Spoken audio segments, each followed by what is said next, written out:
But I still have tons of missing assignments. Well, awesome. You made it to the right place then. This is part 2 of missing assignment tips.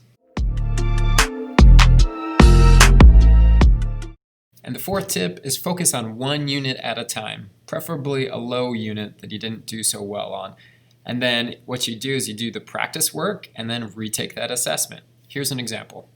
So first identify which units are you really low in as far as the assessments. Because remember, assessments are 90% of the picture. The assessments tell you how well do you understand that concept, that unit. Okay, so here there's 3 units that are displayed for this student.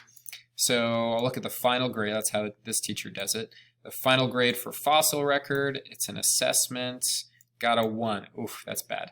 Okay, so final grade for natural selection is a 4. Okay, so this student totally got that concept. Don't worry about this one. Don't worry about it right now. If you want to and you're done with all the other missing assignments, go back and do those if you have any. Final grade artificial selection, a 1. Ooh, also poor. So we have a choice. Pick one of them, one of the poor ones. So this artificial selection one or the fossil record. Hey, let's do the fossil record. It's there on the top.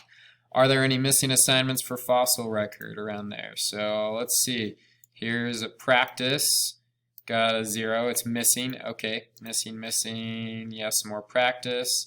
Okay. And these ones look like they're natural selection. So we won't worry about those. So we got 1, 2, 3 missing practice assignments for this unit. So let's focus on those. And in fact, what's even best is contact the teacher and figure out, hey, I did poorly on the final assessment here, so what should I focus on? And that's the best thing to do. And once you're done with that, then work on another unit. So then I would go and if I were a parent of this student or I was a student, then I'd focus on this artificial selection and look if there are any missing assignments here. And if there aren't any missing assignments, then talk to the teacher and say, hey, what do I need to do more? How can I understand this assignment, this concept better?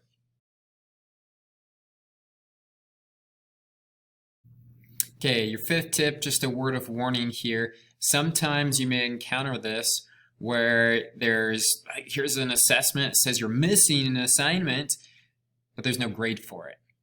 And it happened down, missing, no grade for it. Look, missing, no grade for it. So sometimes that just happens when so Skyward automatically, if a teacher doesn't grade an assignment for a couple of weeks, then it automatically counts it as missing. Now, one thing that you may want to check for before you say something like this, but I did the embryology assignment, why'd you mark it as missing? Is you should check the due date. So for instance, if I'm looking at the due date on this embryology assignment and I'm like, well, that's in 2 weeks. That's 2 weeks from now. Of course I don't have it done. So don't worry about it, okay? Also, if it says 0, if you got a score of 0 and it's missing, that's probably something you need to talk to the teacher about. If you feel like you've done it, then talk to the teacher. But if you didn't do it, just do it. Okay, 6th and final tip, be proactive. Now, what does that mean? So if you're absent, assume that you missed something. And so go out of your way to talk to the teacher, look at missing assignment crates, talk to a student that's in the class, go on the Canvas and look at the assignment that might have been done that day. Be proactive. Because in the end, the teacher may care about you, but they also have plenty of other students that they're worried about, and they might forget to tell you, hey, Johnny, looks like you missed that assignment yesterday. Or maybe they remember, but they just don't have time to tell you. So be proactive, and you'll be a lot more successful. And the grades will go up. And when your grades gone up, it's party time, man.